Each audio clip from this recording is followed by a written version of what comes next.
National Nancy's, the fourth in the Alex Reynolds Mysteries. Author Fred Hunter, St. Martin's Press, New York, 2000. Narrator Eric Aust. Chapter 11. The office of Chicago Light was located in a converted factory about a block off Wells, just north of Goth.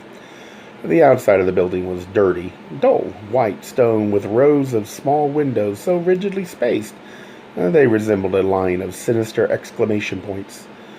The place looked like headquarters for the Third Reich. The front door was locked. To the left of it, exposed to the elements, was a rusty intercom and a row of buttons, beside which were tiny rectangular cards that held rain-smeared names.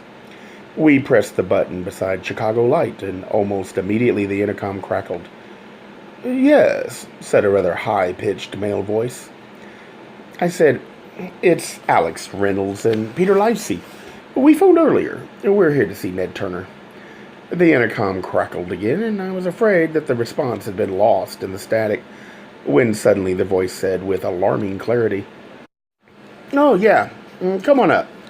The door buzzed, and we went in. A makeshift directory on the wall by a wooden staircase listed Chicago Light as occupying Suite 4C.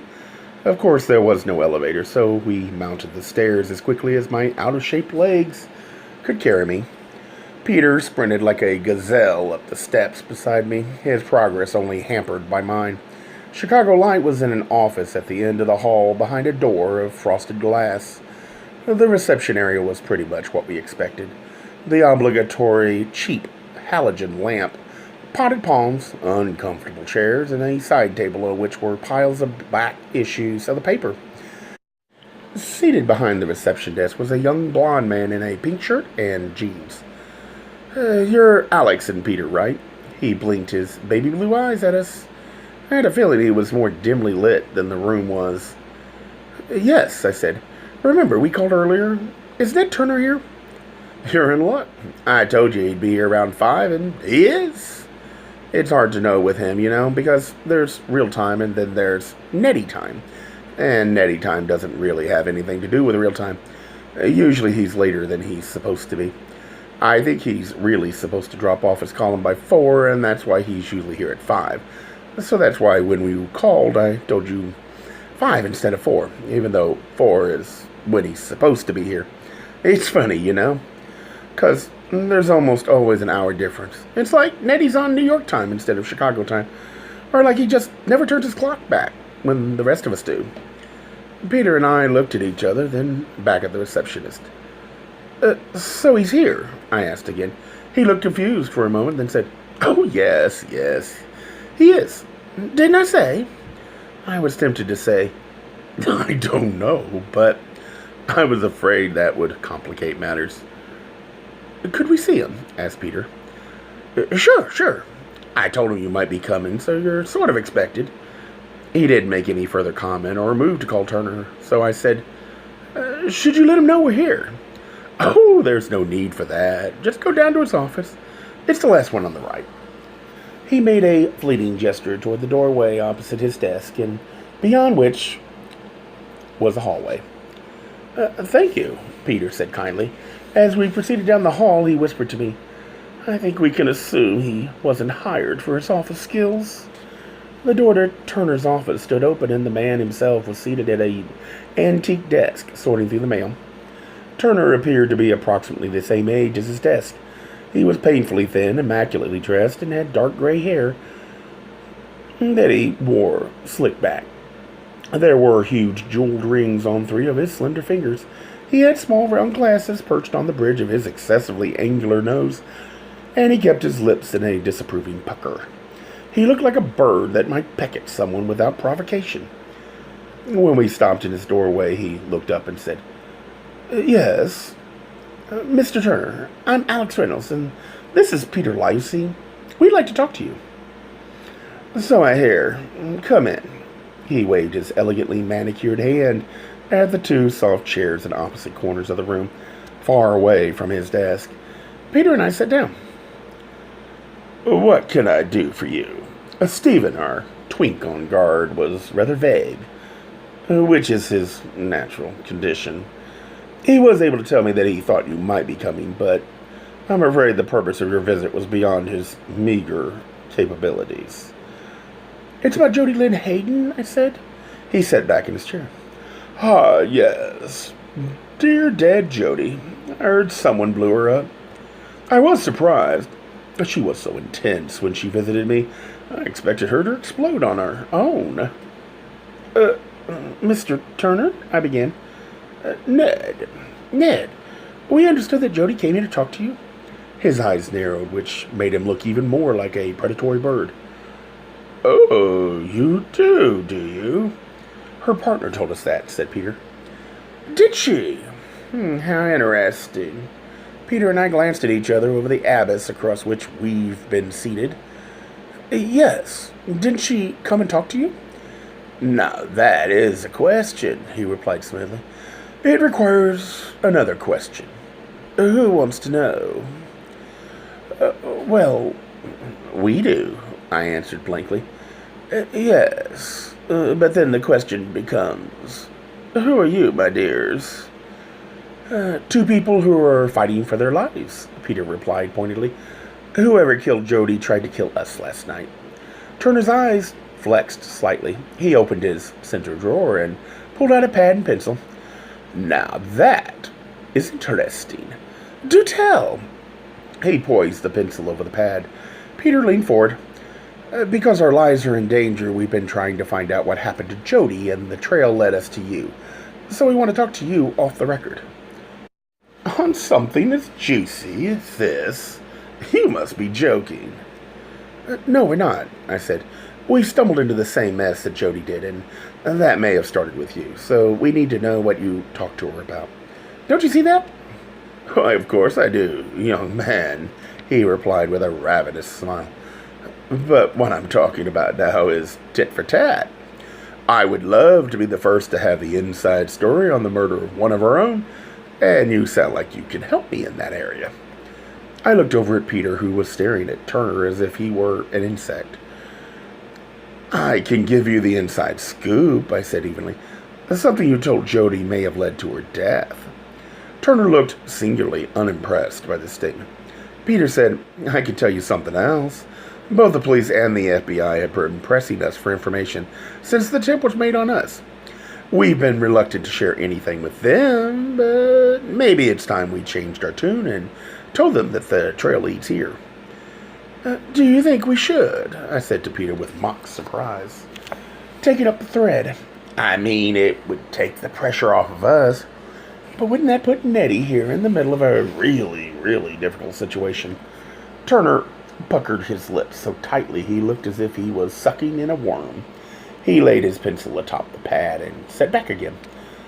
The two of you are quite amazing. I would suggest your act would be more appropriate to the theater rather than the office. It's not an act, Ned, said Peter. We'll tell the authorities what we suspect. Turner eyed Peter for a long while. Do you think for a moment that the prospect frightens me? Do you think I haven't had the authorities down my throat, so to speak, before? I tried to find out where I've gotten my information.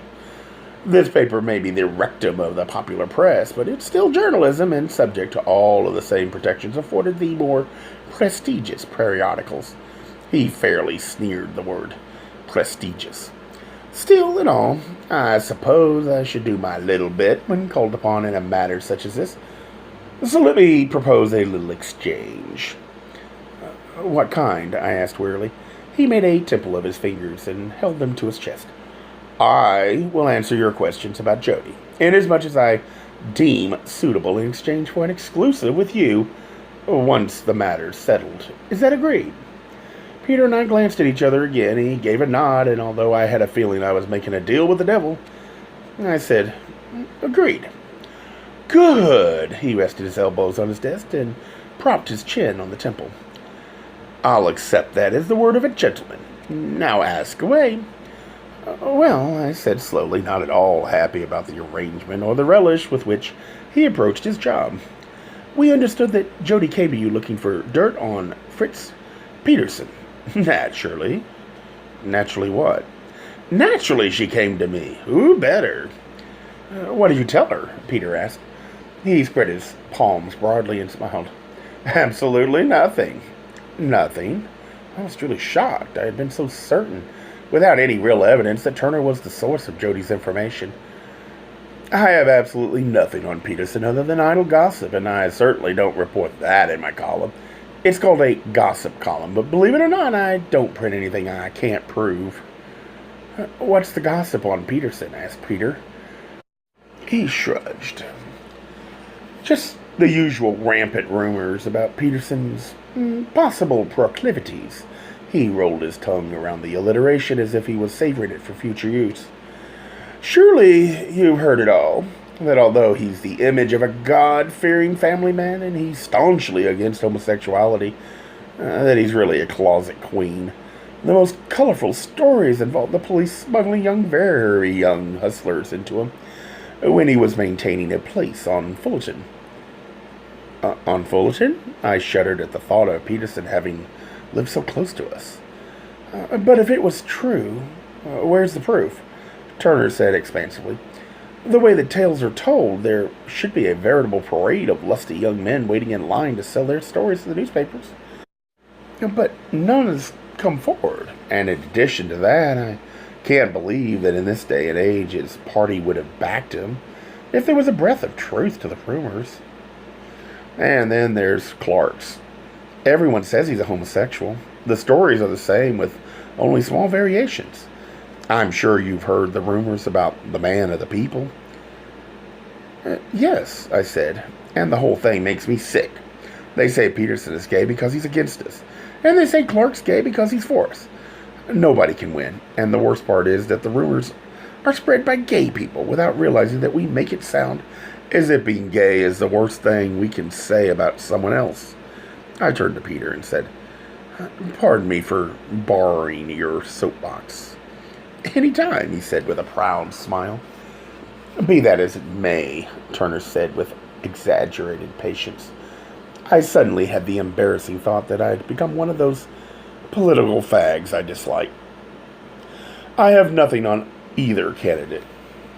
I was dumbfounded by this pronouncement, and from the expression on Peter's face, he was too. Although we had only gotten the vague impression from Mary that Turner had been the source, I thought that maybe sounding more definite about it might make him a bit more forthcoming. But we were told that you did. You were told wrong. I fear your source is mistaken. You didn't tell Jody anything about a tape of Peterson? It was Turner's turn to look perplexed. A tape of him? Good God, no. I don't know anything about that. And I don't believe for a minute that there is such a thing. Good heavens. If there were, the whole world would know about it. If a tape was discovered of either candidate at this stage of the game, I would retire to a cottage in Michigan and raise sheep. He paused and repuckered his lips, eyeing us shrewdly. However, if you do find something of that sort, I'll consider it part of our agreement that I am the first one you let know. Now I'm really confused, I said. We thought you talked to Jody about a tape. He stared at me for a full moment, before his face suddenly brightened with understanding. Oh, no. That wasn't anything about the candidates. That was about Miss Schuler. Miss Schuler? I parroted, so startled I could barely move my mouth. You mean John Schuler? What about him? Turner leaned forward, his face sharpening so much it looked like a wedge. Rumor has it that our little John was quite randy with the boys back when he was in college. But he's married, isn't he? I said stupidly. Turner tissed with distaste. Don't be so naive. So is Peterson. So is Clark. Peter said, Is the Schuler thing just another rumor, or is there proof of it? He was frisky enough that there's proof. Rumor has it, his emphasis on the word belied it, that Miss Schuler liked to videotape herself. You're kidding, I exclaimed. He shook his head. I haven't actually seen any tapes, but I have it from more than one reliable source, and I believe I could lay my hands on one if I wanted. If you could prove it, said Peter, why haven't you printed something about it? Turner sighed wearily. This will no doubt come as a shock to you, but I do have ethics of sorts. If I published now, it wouldn't just ruin Schuler. It might very well ruin Clark, and like any good little homosexual, I want Clark in office. In November after the election, you can be sure that I'll pry little Miss Schuler out of her closet in a minute. It won't make any difference to Clark. He'll be in office and will live or die on his record. By the time he's up for re-election, everyone will have forgotten his former campaign manager. Well, you're right, I said after a pause. Those are ethics of a sort. I don't believe it, I said as we came out into the street.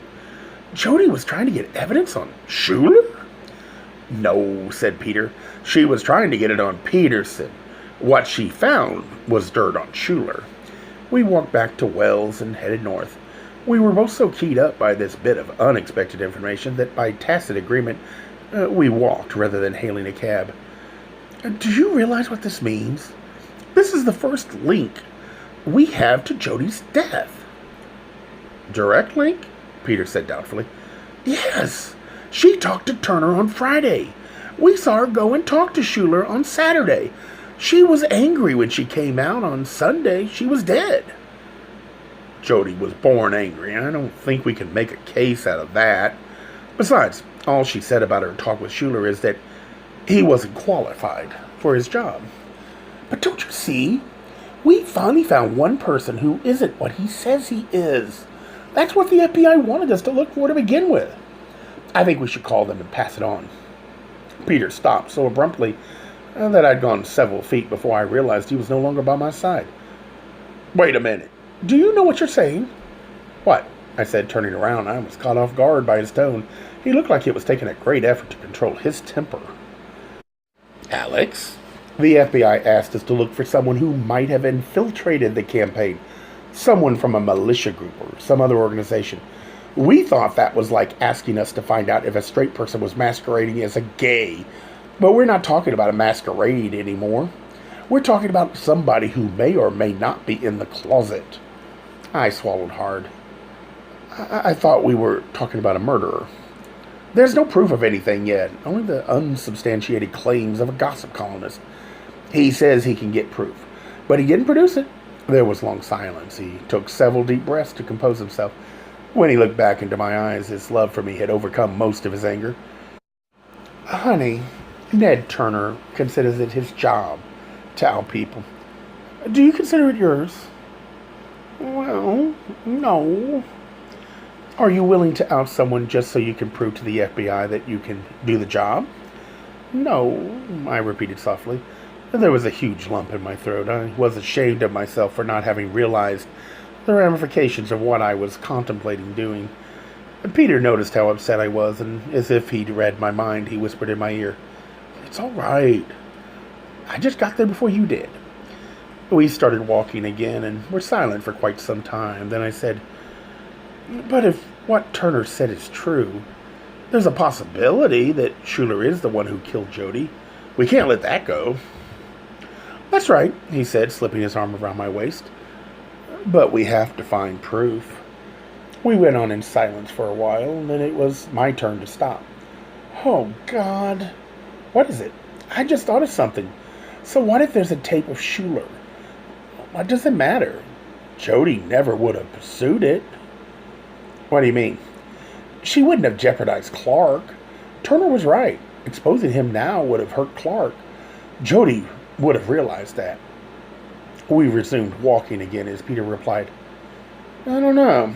I can't imagine she would have put up with anyone being in the closet. Even so, and even though she didn't like Schuler, she wouldn't have done anything to cost Clark the election. There's one thing she might have done. She might have confronted him, told him he was a danger to Clark, and threatened him with exposure if he didn't step down voluntarily. I shook my head. It wouldn't work. He would know she couldn't do it. By the time we reached North Avenue, I was almost ready to scream with frustration. Peter, we have got to find that tape. Gay Mysteries audiobooks. I think it is easy to hate a label, but a face humanizes the word. So this effort is twofold: to offer comfort to those like myself that your world didn't end because you don't fit into the view of acceptable society on both sides, and in hopes of helping those with family that are LGBTQ, that it doesn't mean we are aliens from the child they once knew. Reassure them so they can maybe be supportive at the same time, being true to their values.